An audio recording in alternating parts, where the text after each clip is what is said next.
किया जा रहा था जिसमें चाइनीज एम्बेसडर भी शामिल होने वाले थे। खास बात है कि सिद्धरमैया जो पूर्व मुख्यमंत्री रहे कर्नाटक के, कर्नाटक कांग्रेस में बड़े नेता हैं, वो उस प्रोग्राम में शामिल होना चाहते थे और अब क्रिटिसिज्म के बाद उन्होंने उस प्रोग्राम में शामिल होने से मना कर दिया। देखिए, उस तरह का प्रोग्राम करने का मकसद क्या था, क्या उसका रीज़न है उस तरह का प्रोग्राम करने का, जिसमें चाइना के एम्बेसडर, चाइना के कौंसल जनरल और उसका ऑर्गेनाइज़र एक कांग्रेस पार्टी के नेता हैं। क्या कांग्रेस पार्टी नरेंद्र मोदी के चाइना के ऊपर खामोशी और सरेंडर को वैलिडेट करना चाह रही है, वैलिडेट करना चाहिए इस तरह का सेमिनार रख करके? क्या हिपोक्रेसी है कांग्रेस पार्टी की? दिल्ली के उनके नेता बोलते हैं कि चाइना के बारे में और उनका कर्नाटक के नेता और कुछ करते हैं। क्या कांग्रेस पार्टी 1962 की जंग से कुछ सबक हासिल नहीं की क्या? और देश के मौजूदा प्रधानमंत्री की सरकार ने चाइना को 1000 स्क्वायर किलोमीटर पर भारत की ज़मीन पर, जहां पर हमारी फौज पेट्रोलिंग करती थी, वो बिल्कुल सरेंडर कर दिया है। हॉट स्प्रिंग, डेप्सांग, डेमचाक में हमारा कोई असर नहीं है वहाँ पर। तो एक अजीब है, दो नेशनल पार्टी अपने आप कहते हैं और चाइना के बारे में दोनों की एक हिपोक्रेसी चल रही है। सर, सवाल कश्मीर के पॉलिटिक्स में, कश्मीर के बड़े नेता हैं गुलाम नबी आज़ाद, उन्होंने इस पार्टी तोड़ी, कयास लगाए जा रहे हैं अपनी नई पार्टी बना सकते हैं। ये पूरा जो कश्मीर का डेवलपमेंट है उसको कैसे आप देखते हैं? देखिए, कश्मीर में जो जब से 370 हटाने के बाद और उसके दौरान जो भाजपा कह रही थी कि टेररिज्म ख़त्म हो जाएगा, टेररिज्म ख़त्म नहीं हुआ। भाजपा ने कश्मीरी पंडित का मुद्दा बनाया, आज भी कश्मीरी पंडितों की हत्या हो रही है। तीसरा, उन्होंने कहा था कि बहुत सारा इन्वेस्टमेंट आएगा, कहाँ इन्वेस्टमेंट आ रहा है। चौथी बात यह है कि जो डिलिमिटेशन कमीशन से जो नए असेंबली के कॉन्स्टिट्यूंसीज को बनाया गया, वो बिल्कुल जेरिमेंडरिंग किया गया है। और ये बात मैं नहीं कह रहा हूँ, बल्कि एक कमेटी है जिसमें भारत के x home secretary, foreign secretary और एक रिटायर्ड हाईकोर्ट के जज हैं। इसकी रिपोर्ट में कहा गया कि ये डिलिमिटेशन करके वहाँ पर जेरिमेंडरिंग हुई है। अब ये जो आज़ाद साहब जो कांग्रेस पार्टी को छोड़कर गए हैं, अब नहीं मालूम कहाँ तक वो कितना असरअंदाज होंगे, कश्मीर में क्या होगा और क्या करेंगे वही बता पाएंगे। मगर कांग्रेस पार्टी का तो बुरा हाल है, एक के बाद एक पूरे नेता उसको खुदा हाफिज कर रहे हैं। आपको लगता है ये कांग्रेस के लिए एक बहुत बड़ा झटका है? उन्होंने लीडरशिप पे फिर से सवाल खड़ा किया है, नॉन सीरियस बोला है राहुल गांधी। नहीं मालूम, ये आज़ाद साहब ही खुद बता पाएंगे। मैं इस बारे में कुछ नहीं कह सकता, क्योंकि वो बरसों से कांग्रेस पार्टी में शामिल रहे और उन्होंने कई कांग्रेस के बड़े बड़े लीडर्स, नेताओं और प्रधानमंत्री के साथ काम किया है। तो जाहिर है उनका क्या एक्सपीरियंस रहा होगा वो खुद बता पाएंगे। जयराम रमेश बोलते हैं आज़ाद साहब मॉडिफाइड हो गए हैं। अब नहीं मालूम, वो उनसे ही पूछिए। दोनों एक दूसरे से साथ ही बैठते थे राज्यसभा में, अचानक वो बोल रहे हैं तो देखना पड़ेगा उनको, क्या हुआ क्या नहीं हुआ वो बता पाएंगे। आप कैसा देखते हैं पूरा मसले को, कैसा देखते हैं आज़ाद लीविंग कांग्रेस पार्टी, कैसे आपको इसको पूरे नहीं, गुलाम नबी आज़ाद जो है एक कांग्रेस पार्टी के बहुत पुराने नेता रहे हैं और 1970s में वो शायद कांग्रेस पार्टी से वाबस्ता रहे और अपने लंबे सियासी सफ़र में वो सिर्फ 2 मरतबा ही लोकसभा के मेंबर रहे। फिर उसके बाद मुख्तलिफ कांग्रेस के जो वज़ीर आज़म, प्राइम मिनिस्टर रहे, उनके साथ उन्होंने काम किया और जब उनका आखिरी दिन था राज्यसभा में, उस दिन देश के प्रधानमंत्री वज़ीर आज़म नरेंद्र मोदी साहब बड़े जज्बाती हो गए और अब उसके बाद आज़ाद साहब आज कांग्रेस पार्टी को छोड़ चुके हैं। तो नहीं मालूम क्या वजूहात होंगी, क्या वजह होंगी वो खुद बता पाएंगे, मगर यह भी कहना मुश्किल है कि वो कश्मीर की सियासत में कितना असरअंदाज होंगे। सर, परसों आपने एक अपील की थी और कल हमने देखा कि पूरा शुक्रवार जो है शांत रहा है हैदराबाद में, लेकिन अब ऐसे कुछ वीडियोस आ रहे हैं, मैसेजेस आ रहे हैं कि फांसी नहीं देंगे तब तक हम चुप नहीं बैठेंगे। ये अमन जो है वो लंबे समय तक बरकरार है, इसके लिए देखिए मैं उन लोगों से अपील कर रहा हूँ कि आप अगर वायलेंस के ताल्लुक से बात करेंगे, हिंसा और तशद्दुद के लिए आप बात करेंगे, तो फिर कानून अपना काम करना करेगा और काम करना भी चाहिए। आप तशद्दुद, वायलेंस, हिंसा के लिए अगर आप इस तरह की बातें बकवास करेंगे तो कानून को अपना काम करना चाहिए।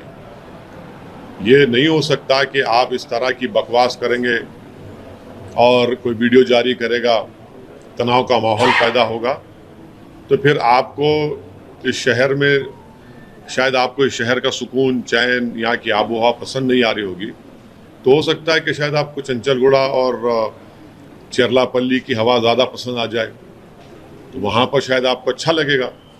तो वही दिखता है हमको कि जब शहर हैदराबाद में जो चैन और सुकून की सांस लोग ले रहे हैं, पिछले 8 साल से यहाँ पर कोई दंगा नहीं हुआ है और मुल्क में और पूरे हर जगह पर महंगाई, बेरोज़गारी एक बहुत बड़ा मुद्दा है।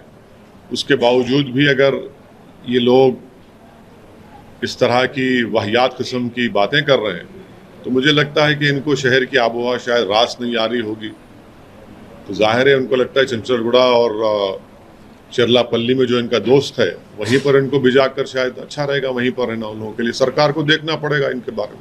ईडी एक्ट के खिलाफ माना जा रहा है कि सर सुप्रीम कोर्ट और हाई कोर्ट का दरवाजा खटखटाएंगे। ये भी कहा जा रहा है कि एक विधायक है भारतीय जनता पार्टी के, वो खुद बिल्कुल ये तो ओपन सीक्रेट है कि भाजपा आज भी अपने उस एमएलए की मदद कर रही है। मैंने पहले भी कहा था आपसे कि बीजेपी सिर्फ आंखों में धूल झोंक रही है सस्पेंशन के नाम पर, और अभी 2 दिन पहले आप ही के बिरादरी के लोगों ने मुझे एक ऑडियो भी सुनाया जिसमें उनके हेड ऑफिस से कोई महाशय हैं जो तयखुन दे रहे हैं कि भाजपा उनके साथ है। तो खैर जो भी कानूनी जंग होगी वो हम उम्मीद करते हैं कि टीआरएस की हुकूमत उस कानूनी जंग का सामना करेगी और अच्छे मौसर तरीके से उस केस की पैरवी करेगी। तेलंगाना भाजपा के अध्यक्ष वंडी संजय, उनका कहना है कि क्योंकि मुनव्वर फारूकी को बुलाया गया, सरकार ने प्रोटेक्शन दिया, ये कॉमेडी शो करवाया, इस वजह से तनाव हुआ हैदराबाद।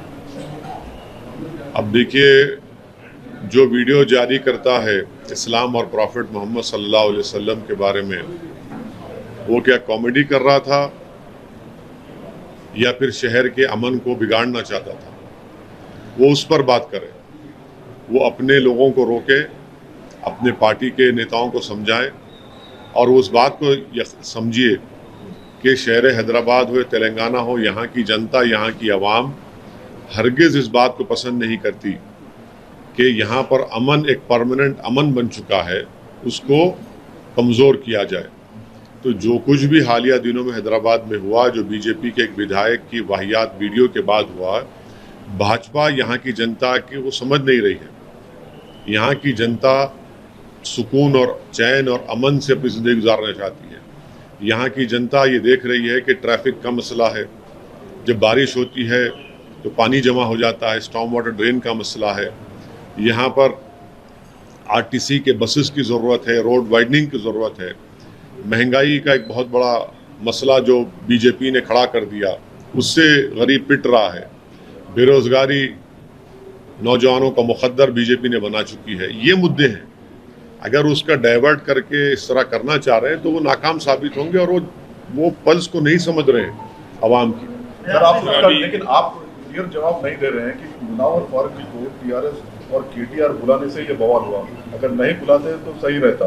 इस बात को मानते हैं आप कि बुला करके जो पहले इसका ऐसा है ना, आपके सवाल में उस शख्स के लिए बड़ी मोहब्बत है जिसने वीडियो जारी करके पूरे हैदराबाद में बिल्कुल है।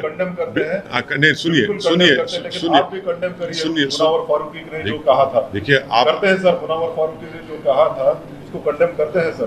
देखिए, आप एक एंकर का रोल बहुत अच्छा अदा कर सकते हैं। मैं आपके टीवी चैनल के जिम्मेदारों से अपील करूंगा कि वो जो मोहतरमा जो हमेशा हमारा इंटरव्यू लेने के लिए आप पीछे पड़े रहते हैं, आपकी जगह पे मोहतरमा आपको एंकर बना दिया जाए तो मुझे यकीन है कि आपके चैनल की टीआरपी में और थोड़ा बहुत इजाफा हो जाएगा। सर वो जवाब नहीं, जवाब दे रहा हूँ, आपकी जवाब दे रहा हूँ ना, आप ही का जवाब दे रहा हूँ, आप ही का जवाब दे रहा हूँ। और वो जवाब यही है कि आप लोग असल चीज़ को कवर कर रहे हैं। आप लोगों को बड़ा एक आर्टिस्टिक तरीके से आप लोग जो है भाजपा के विधायक की गलती को कवर करना चाहते हैं, जो नहीं कवर कर सक रहे। आप लोग एक्सपोज हो चुके। आप लोग जुमे के दिन कैमरा नहीं बल्कि तोप लेकर बैठे थे कि चलो अब मस्जिद से निकलते कि पकड़ेंगे विजुअल। बड़ी आपकी उम्मीदों पर पानी फिर गए। हैदराबाद की आवाम ने कहा कि नो नो बाय बाय, हम आपके एजेंडे को हम सेट करने नहीं देंगे। तो आपको लगा कि भाई जो इतने दूर दूर से आप लोग आके बैठे 2-2 घंटे, अच्छा है आप आइए, ओल्ड सिटी को आइए, आपको बहुत दिमाग साफ होगा। वहाँ पर चार मीनार के छाँव में बैठिए, मक्का मस्जिद के दामन में बैठिए, वहाँ पर कबाब खाइए, वहाँ पर इडली डोसा खाइए। तो ये चलता है ये भाजपा की। अरे भाई देखिए, मैं एक काका सिंह ने जो कहा उसको भी तो हम कंडेम कर रहे हैं, लेकिन सर काफी देखिए सुनिए, हमारी पार्टी के दिए थे नहीं दिए थे हम सब देख रहे हैं उसको, मगर असल आदमी जो वीडियो जारी किया वो जेल में सर अभी। हाँ, मीडिया नहीं था कि वो फर्स्ट टाइम चाहिए वो स्पीच के लिए जो वीडियो उसने जारी किया था, लेकिन पुलिस ने पुराने केसेस को पकड़कर 1-2 दिन बाद पीडीआई उस पर डालना, उसको कैसे? पुलिस को इख्तियार है एक्शन लेने का। और उस जो 41 सीआरपी से हाई कोर्ट को गया है मामला, चीफ जस्टिस के इजलास पे गया, सितंबर में उसकी नई तारीख दी गई है। मैं आपका प्रेशर भी है कि नहीं कोई प्रेशर नहीं है। देखिए, जस्टिस होना चाहिए। ये जो मुद्दा है, आप गलती से आप तमाम लोग इसको सिर्फ मुसलमानों के आइनक लगा के देख रहे हैं। ये हैदराबाद के शहर को बिगाड़ने का, तेलंगाना के भाईचारगी को बिगाड़ने की कॉन्स्पिरेसी थी। ये सुनिए, एक ये भाजपा की तरफ से जो सर्जिकल स्ट्राइक किया गया है हैदराबाद के ऊपर, ताकि यहाँ पर भाईचारगी खत्म हो जाए, नफरत की दीवारों में और इजाफा हो जाए, यहाँ पर हिंदू मुसलमानों में तनाव पैदा हो जाए। मगर मैं मुबारकबाद देता हूँ हैदराबाद की जनता को कि उन्होंने सर्जिकल स्ट्राइक को नाकाम कर दिया भाजपा के। मैं मुबारकबाद देता हूँ हैदराबाद की मोहब्बत करने वाली आवाम को कि उन्होंने भाजपा के इस असली एजेंडे को समझ लिया और सब ने मिलकर हैदराबाद की चैन और सुकून को जो लोग बिगाड़ना चाहते थे उनको रोक दिया। अब मैं कोई कॉमेडियन का नुमाइंदा नहीं हूँ, समझे ना आप लोग। सुनिए मेरे को कॉमेडियन से कोई लेना देना नहीं है, ना मैं वो कॉमेडियन को पसंद भी करता हूँ। मैं एक पॉलिटिशियन हूँ, एक पार्टी का एक सिपाही हूँ। ये कॉमेडियन जो कॉमेडी करते हैं उनसे पूछिए, हमसे मत पूछिए। मगर एक आदमी, एक नेता, एक सियासतदान किसी शहर को यरगमाल नहीं बना सकता। यरगमाल के माने उर्दू में हॉस्टेज नहीं बना सकता, समझे ना आप? हाँ, ये समझे ना बात को। हाँ, आप कह रहे हैं कि action should be taken according to law, लेकिन आपने वो 90 प्रोटेस्टर्स को क्यों रिलीज करवाया? मैं क्या हैदराबाद का कोतवाली? नहीं, सुनिए, यस, उनको प्रोटेस्ट किए, क्या गलती किए वो लोग? कोई पत्थर नहीं मारा। आपका विजुअल है? नहीं, आपका नहीं, एक मिनट ठहरिए। अभी बोल रहे टाइम्स नाउ के पत्थर का विजुअल है। आप लोग अपने टीवी चैनल पे असदुद्दीन ओवैसी को दूल्हा बना दिए, मुबारक हो आपको, मैं आपका शुक्रिया अदा करता हूँ। आप लोगों का पेट नहीं भरता जब तक हमको दूल्हा नहीं बनाए, मैं आपका हाथ जोड़ के शुक्रिया अदा करता हूँ।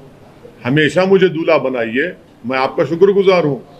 आपने उन बच्चों को जिसके घर में टास्क फोर्स घर के दरवाजे तोड़कर अंदर जो सो रहे थे, जिसके एक पे तो जिस्म पे कपड़े नहीं थे, उनको उठा लिया, तो उनको छुड़ाया। तो कौन सी गलती हुई भाई? हमने नुमाइंदगी रिप्रेजेंटेशन करना मेरा काम है। वो स्लोगन्स जस्टिफाइड है। वो स्लोगन मैं आज भी आपसे कह रहा हूँ, जिंदगी भर कहूँगा, वो स्लोगन गलत है, किसी को भी इस्तेमाल नहीं करना चाहिए। आप वायलेंस की बात नहीं कर सकते, गलत है वो स्लोगन इस्तेमाल करना। हम एक डेमोक्रेटिक कंट्री में जहां पर संविधान है, यहाँ पर रूल ऑफ लॉ को फॉलो करना, रूल ऑफ कानून की बालादस्ती को मानना, जो भी एहतजाज होगा कानून के दायरे में करना, ये एक है। जो लगा रहे हैं मैं उनसे मुत्तफिक नहीं हूं।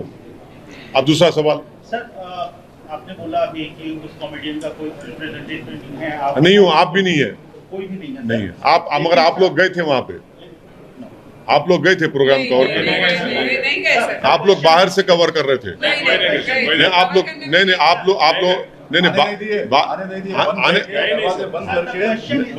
एक मिनट केटीआर के ऊपर उतनी क्यों मोहब्बत है सर? एक मिनट सुनिए। आप लोग मेरे से मोहब्बत है, आपको इससे ही मोहब्बत नहीं है। मेरे को इतराज वही है, आप लोग सिर्फ मेरे से ही मोहब्बत करते हैं। ऐसा दिखता है कि जवानी में मोहब्बत ही नहीं की, सिर्फ हमसे ही कर रहे हैं मोहब्बत आप लोग। सरकार की तरफ से सरकार के मंत्री मुनव्वर के शो के लिए ट्वीट करते हैं, ये पूरा जो वाकया हुआ, जो हिंसा हुई या वायलेंस हुआ, तनाव हुआ, उस पर न मुख्यमंत्री न मंत्री कोई एक शब्द नहीं बोलते। इसको कैसे देखते हैं आप? ये कहीं ना कहीं नहीं लगता है कि वो मैं नहीं, आप बोल रहे हैं, अच्छी बात है। हम इसलिए मुख्यमंत्री या केटीआर कभी नहीं बोलते, लेकिन उनकी जो है तारीफ करते रहते हैं आप। आज उनके लिए ट्वीट सुनिए मेरी बात। हम बोलते क्योंकि आप हमारे से नहीं आते, माशाल्लाह। आप मत आइए, नहीं बोलते। अरे कौन वो आपको मजबूर कर रहा है? आप आते हमारे दफ्तर को तो हम पूरी इज्जत के साथ, एहतराम के साथ आपको, हमारे इज्जत के साथ आपको बिठाते हैं। सुनिए आप इसलिए आते क्योंकि हम कुछ बोलते। अब जो नहीं बोलना चाह रहे उनके बारे में मैं क्या बोलूं? अरे फिर सपोर्ट कर रहे सर आप। अरे क्या सपोर्ट क्या कर रहे भाई? मैं क्या, मेरा पार्टी मिनिस्टर है वहाँ पे? नहीं, लेकिन आप आपको नहीं लगता है सर कि गवर्नमेंट की तरफ से जो बीजेपी अलेज कर रही है, देखिए आशीष, जो गवर्नमेंट है, मैं तो गवर्नमेंट नहीं हूँ ना। गवर्नमेंट की बात, हाँ बिल्कुल है, और रहेंगे इंशाल्लाह। गवर्नमेंट की बात गवर्नमेंट करेगी। आप तो फ्रेंडली पार्टी है ना सर? नहीं मैडम, केसीआर पूरे मामले के बाद ट्वीट करके बोलते हैं, अपने भाषण में बोलते हैं कि ये नहीं होना चाहिए जब तक। बहुत अच्छा, वो तो मेरी जान में बिल्कुल बहुत अच्छा भाषण था वो। उसमें गलत क्या बात कही केसीआर? सही बोला, लेकिन नहीं उसमें होने के बाद नहीं सब होने के बाद नहीं भाई। एक चीफ मिनिस्टर है तो उनकी जिम्मेदारी है कि तेलंगाना को और हैदराबाद में जो कुछ हो रहा है उसके बारे में उन्होंने क्या कहा, मैं किसी को बर्दाश्त नहीं करूंगा। अच्छी चीज है वो, बहुत अच्छी चीज है ना। बुरी बात क्या है उसमें? आप चाहते हैं गड़बड़ हो जाए? आप चाहते हैं आप लोग इतना हो जाए? नहीं माशाल्लाह, चलिए एक बात तो राजी हो कि आप नहीं चाहते। तो सीएम ने कुछ कहा है तो गलत क्या कहा है भाई? एज ए चीफ कोई भी मुख्यमंत्री बात कहेगा, अच्छा कहा उन्होंने। वैसे सब एक और बड़ा सवाल ये है कि ये पूरा एपिसोड आप लगातार सब कुछ आपने देखा, आपकी अपील हुई, आपने बहुत अच्छा एक अपील करके बहुत मामले को शांत करने में बहुत महत्वपूर्ण भूमिका निभाई। लेकिन देश के प्रधानमंत्री और जो गृह मंत्री है, इस पूरे में कई मामले में, छोटे छोटे मामले में ट्वीट करते हैं, उनके बयान आ जाते हैं, लेकिन इस पूरे वाले मसले पर कहीं वो कुछ बोलते नहीं देखे। इसको कैसे देखते हैं? ऐसा है ना, उनकी रजामंदी से, उनके परमिशन से ही तो ये वीडियो जारी किया गया था। आप समझ ही नहीं रहे हमारी बात को।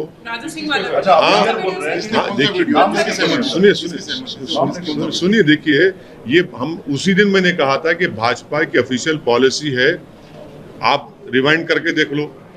आप समझ ही नहीं रहे हमारी बात को। हम तो कह रहे हैं आपको, ये पॉलिसी डिसीजन है भाजपा का कि इस्लाम और प्रॉफिट मोहम्मद सल्लल्लाहु अलैहि वसल्लम के बारे में बोला जाए। नुपुर शर्मा का जब हुआ, जब मैंने कहा था, आप यकीन नहीं किए। अब हुआ, अभी भी यकीन नहीं कर रहे आप। हम बोल रहे हैं आपको, समझा करिए आप। और एक चीज, हम प्रधानमंत्री से ये अपील करेंगे कि चीन के बारे में कुछ बोल दीजिए। आज अरुणाचल प्रदेश में हमारी जमीन पर चीन के बुलडोजर आ गए। वहां पर हमारी जमीन पर बुलडोजर आ गए, तो कहा करेंगे बुलडोजर से मोहब्बत करने वाले। माने चीन बुलडोजर लेके आ गया तो ये टाइटाई हो जा रहे हैं लोग। कमजोरों पर बुलडोजर चलाएंगे, चलाओ ना। चीन हमारी जमीन पर चीन बुलडोजर ला लिया है, हमारी जमीन पर चीन बुलडोजर चला रहा है। आप लोग खामोश बैठे हैं। सांप सूंघ गया क्या आप लोगों को? सत्ता में तो भाजपा है जो बुलडोजर के नाम पे फख्र करते। जाओ ना, अभी भारत की सरजमीन पर अरुणाचल प्रदेश में चीन बुलडोजर चला रहा है। देश के एक बहुत बड़े टीवी चैनल ने उसको रिपोर्ट किया है। वहां पर क्या बोलेंगे फिर? चलिए उन जाके कम से कम उन बुलडोजरों को उठाकर लेकर आइए, चीन लेकर आया है। चलिए लिख जाइए जाके वो जो बुलडोजर हमारी जमीन पर अरुणाचल प्रदेश में, उन बुलडोजरों को उठाकर लाइए, आप लाइए ना भाई। हमारी जमीन पर, भारत की जमीन पर चीन बुलडोजर चला रहा है भाई, कुछ तो करिए भाजपा वालों।